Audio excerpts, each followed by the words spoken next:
There once were 3 brothers who lost their father, but they were not left empty-handed. They were all given something with consideration from their late father, but the youngest brother happened to be left with nothing more than his father's cat. Little did he know, this cat would change his new owner's life for the better. The cat's new owner would be given the name the Marquis of Carabas, and the cat himself would be given the name Puss in Boots. But we're not here to focus solely on that version. No, we're here to see more so where DreamWorks has been taking this story for almost the last 20 years. But then again, first things first, it would be smarter to go into some of the history of the character before the DreamWorks era, so I suppose as usual we should go into that for a start. The Puss in Boots character was introduced for the first time ever through the writings of author Charles Perrault, the father of fairy tales. He wrote the story all the way back in 1697, alongside other iconic works that we know even to this day, like Cinderella, Red Riding Hood, and Sleeping Beauty. His works just started off with the intention of remaining common stories, but little did Perrault know that these would all make their own impacts on the media over the next couple centuries. Puss in Boots especially, for a good portion of the 21st century so far. The story took on many forms through different illustrated books, TV specials, and movies, with one of my personal favorites being the 80s version with Christopher Walken. And for the longest time, this was the legacy of the Puss in Boots media. But then, everything changed in 2004, when Shrek 2 came to light. To this day, Shrek 2 still stands as a golden staple in the DreamWorks library, and for many good reasons. To me, one of those reasons was that it introduced a lot of new characters, and they, one way or another, made some big impacts and paved bigger paths in the later movies. Whether it's smaller characters like Doris the Ugly Stepsister, or massive roles like Fiona's parents. But nowadays, a huge portion of the spotlight is given to Puss himself. And I can see why. He left a great impression. Right out of the gate, he's shown how interesting of a character he can be. His very first scene where he meets the king showed us how much of a threat he could potentially be, with his menacing appearance and the delivery of his lines, and that's another great factor. Antonio Banderas was certainly the right choice for this kind of character. Unlike other kids around that time, I was vaguely familiar with him, as I had the chance to see him in plenty of other movies before Shrek 2. But it wasn't until that movie where I started to recognize him a lot more, as I now had a unique character to connect him to growing up. This first helped me develop a liking to Banderas himself, and his acting style for a great portion of my life. And I have Shrek 2 to thank for that. And right when he made his big reveal, he was roaring to take Shrek down. Which made sense both for the movie story and his story too, as Puss also happened to be given a quest to kill an ogre in the original story. It's touches and details like this that made the Shrek characters and movies work so well during that time. It's a very nice subtle wink to those who know the context, but even still, you don't need to understand the context of the characters for this to work, because the characters and their actions fit so well with these kinds of movies, and they still work pretty well looking back on it. And even when they start to stray away from Puss's original story, he still managed to make a great installment to the movie story with other details. That's another charming factor the Shrek movies had. They could take all these iconic fairy tale characters and add their own spin on them in the way they can live and work together. And Puss was definitely no exception. He proved to be a great help to Shrek and the others. He has his own goofy moments, but he's also very much useful to the cast. He's very skilled at fighting, climbing, and distracting with his cuteness, oh my god! He has a fair share of elements to him that helped him stand out and prove his importance to the story. And by the end of Shrek 2, Puss greatly earned his spot as a main character in the Shrek universe, and this gave him a chance to stick around for the other sequels. But as much as I hate to admit it, it felt like he was noticeably downgraded after this movie. You can definitely see a decline in his action in the third and fourth movies, even when compared to the second movie alone. On his own, Puss was given a lot of opportunities for action and jokes. The writers let him take those moments and gave him the time to fly. They let him live to the full potential he had at the time. And that gives us quite a big difference between this movie and the sequels. In those movies, Puss was stuck with some kind of barrier keeping him from going by that same level he had in the second movie. His body was swapped with donkeys for most of the third movie, so he couldn't really do much of what he used to there. And in Forever After, they turned him into a literal fat cat for most of the movie. So the high-paced action was a little less likely there too. Mind you, I'm not trying to say those were bad decisions, I just feel they went on for a lot longer than they should have been. Those would have still done great if they were just smaller gags, but to keep Puss, no pun intended, weighed down like this as a main plot point for the other movies, that's just something I feel could have been worked on better. I'm sure if the writers thought long enough, they could have given Puss more chances for action, and they could have used that to even out the comedy moments they wanted. That could have helped give Puss more of a balance like what he had in the second movie, and in some ways, that could have helped keep his screen time just as strong in the other sequels too. I thought Puss had more potential, and it seems those at DreamWorks thought so too. That's probably why he ended up getting his own movie, and a sequel later on, but we'll get into the sequel in a bit. So, 2011 rolls around, and Puss gets his first official movie, appropriately titled Puss in Boots. And looking back on the movie, it was... well, it was alright, I'd say. Not really amazing, but it could have been worse. For the first movie of a possible spin-off, which I assume they also had in mind for this, it played out decently enough. It's friendly to newcomers, it did a decent job establishing Puss's character, and they give him an adventure in this San Ricardo setting we've never seen him in before. They gave him a backstory that not only makes sense for his character, but also helps flesh him out a little more, and it does a good job showing his bond with Humpty, and this builds up into later points of the present in the story. This also helped give the backstory even more of an impact. It's always nice when they add touches like that. It both shows how important certain scenes are, and is more rewarding to those who are paying more attention. This movie also introduces Kitty Softpaws, a cat who's just as daring as Puss, and she hits things off pretty well with him, but mostly in a love-hate kind of relationship. Sure, they may not get along well all the time, but in some of these scenes, you can get the feeling that they were made for each other. Jack and Jill are basically the main villains in this movie, and I'd say they were... mostly hit or miss. I can see their designs kinda throwing some people off right out of the gate. As for me, I know they're not supposed to be cute or anything, but I feel they could have done some things to enhance their looks and help them stand out a bit more. They greatly pulled that off with Jack Horner, but I'll get to him later. And even still, it looked like they had more planned for Jack and Jill, but they never seemed to have the chance to let it roll out. Like there's a running trope between them where they plan to start a family, but that never ends up going anywhere. Even though that could have probably been a step in the right direction to extending on their characters. And it could have helped flesh them out a bit more and make them more memorable. And I should get this out of the way. Even though I say they're the main villains, that's not exactly true. They actually aren't. But I'm still sticking by that because they give off a far better villain vibe than the actual villain in this movie. It turns out that Humpty was the real mastermind behind all this, while Jack and Jill were simply just working for him to help set up this ruse. But even though they're not really considered the main villains, I'd still say they definitely made better villains than whatever they were doing with Humpty. Like, he had all this plan from the start, and he was pulling the strings this whole time, but then he does a complete 180 and changes his ways in just one scene? Given the circumstances, it would have made a lot more sense if he wasn't the main villain. Think about how it would look if Jack and Jill were the main villains and Humpty was the sidekick. That still could have given him a chance to go for his villain motive and plan his revenge. And by not making him the big boss in this scenario, this could have helped make his redemption feel a bit more justifiable. And besides that, Jack and Jill had more going for them anyway. They had a more menacing allure to them, and the fact that they were based off these innocent child characters makes them a lot more clever in this regard. And they still managed to put up a lot more of a fight than Humpty ever did. But personally, the biggest problem I had with this movie was the beanstalk plot.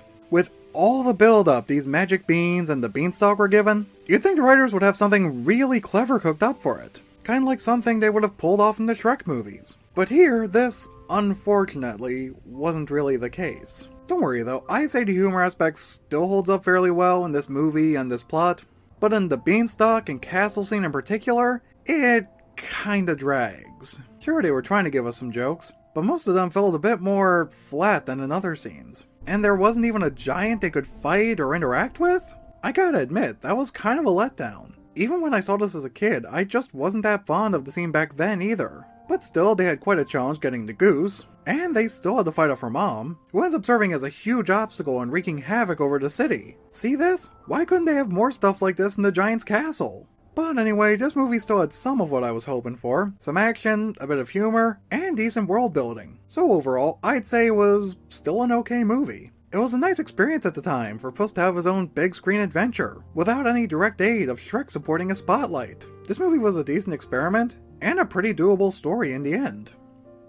But it wasn't until much later when It came around. The big one. The shining staple in Puss in Boots' legacy. By the end of 2022, we were all set to wave the year goodbye and kick it out the door. But around that same time, the brand new Puss in Boots movie hit theaters, and it was called Puss in Boots: The Last Wish. And folks, I think this is it. This is by far the best adventure they could have given Puss up to this point. This was something I doubt anyone would have seen coming, and yet it still pulled off a lot of amazing things. As soon as the movie starts, you can already see some new changes that really added to the appeal. In some moments, particularly the fight scenes, they decided to try out a new animation style to help boost the visual style and give it more of a storybook feel. While looking at these, you may notice that this kind of animation in some of said scenes looks awfully similar to that in Spider-Verse, which I believe was very much intentional. The visuals in that movie were so innovative, I can certainly understand if they got inspired from it, and the results greatly help some of these scenes stand out. And regardless, I can tell that this was some form of inspiration and not just a coincidence, since they made an attempt to hire Bob Persichetti, one of the top Spider-Verse guys, to direct this movie. And even though he got replaced in the end, you can definitely see his influence still shining through. They also enhanced Puss's character a little to make him more of a fun-loving, cocky, fast-paced adventurer, which added a lot more energy to the performance, to the point where you can really feel what he's going through in each scene. Like when Puss decides to retire, you can feel his energy still there, even when the old version of him starts to drift away. Just like in the first movie, there were multiple villains that Puss had to end up fighting at one point or another. Here he's dealing with Jack Horner, Goldilocks and her bears, and Death. Only this time, instead of the villains all secretly working together, the villains are going after their own different motives, but at the same location. But I'd have to say the spotlight for the movie's villain would have to be shared with Death and Jack Horner.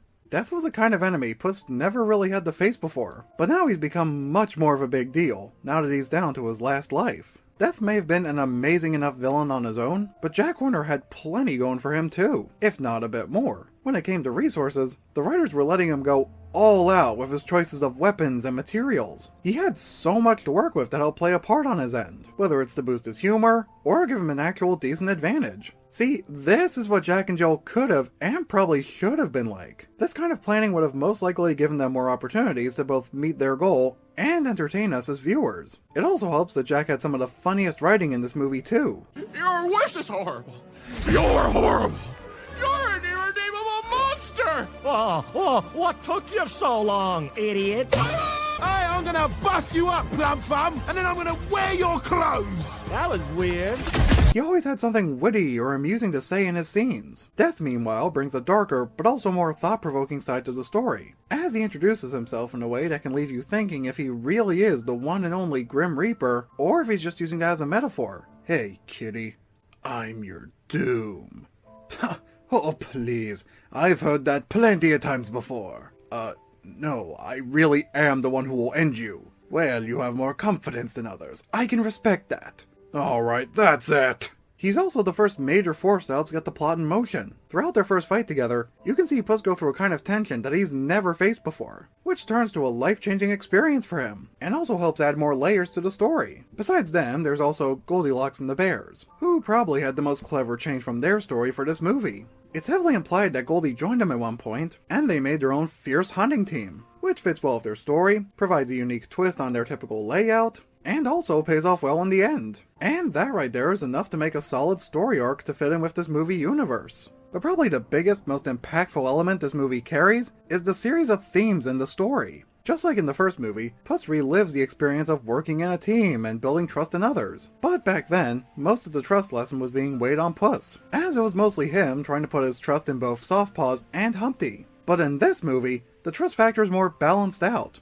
as it's being planted into other characters' perspectives. Like how Puss once again struggles to trust Softpaws at times, but now you get to see her struggling to trust him at times. And Pero, who's revealed to have gone through quite a harsh puppyhood, seems to have no problem trusting Puss and Softpaws, despite the two of them starting off this adventure the same way as the last one, practically at each other's throats. Goldilocks and the Bears also had their own trust plot going on, as the Bears have their trust in Goldie, even though she plans to replace them with what she sees as a more appropriate family. But in the end, their trust in her shines through and helps save them all. And with Death added to the picture, Puss has to go through another of the story's elements, mortality. As he's down to his final life, he is filled with dread, fearing this might be it for him. And it might as well be, as Death is watching him from every direction. And thinking about it leads to Puss having panic attacks. On top of that, they went through the extra effort to make those moments as respectful and in character as possible. And I love that they put so much care into that aspect. This helped add on to depth that was already nicely developing in this movie, and gives more layers to help guide Puss in ways to better himself later on. At first I was confused as to why Death just straight up quit his mission. It's like he just gives up so suddenly. And seeing everything he's done, that just comes off weird after the first time watching. But I think I see why now. Building up to the last fight, Death would have probably never expected all the character growing moments Puss ended up going through, and probably assumed he would have been trying to escape again. But now that Puss has accepted having his final life now, Death can now see how he's grown in this short amount of time. No longer is he overly confident or quick to flee like when they first met face to face. And this could have probably made his demise less satisfying to Death. So of course he'd leave him and let him become the favorite fearless hero, but with a new life perspective. This certainly is the best Puss in Boots movie we could have gotten up to date. And probably the best we've gotten from DreamWorks in recent years. To be honest, I haven't seen them pull off such a bold, mature, daring film since The Prince of Egypt. But even with the higher stakes put aside, this movie was great in other ways.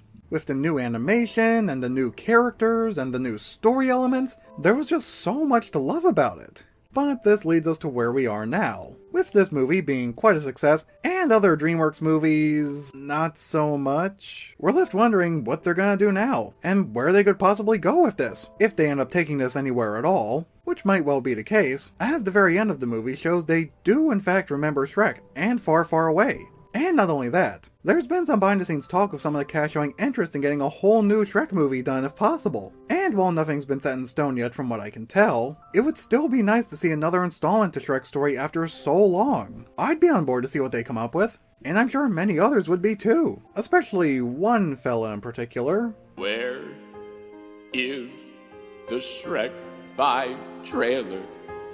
Put it up my butt. Depending on how things go for DreamWorks in the next few years, there may be a slight chance that a new Shrek movie might be possible. It's only a matter of time until they release some sort of announcement or confirming statements. But as far as we know, nothing's been said against it yet, so it might still be possible. But like I always say at the end of these videos, we'll soon see, won't we?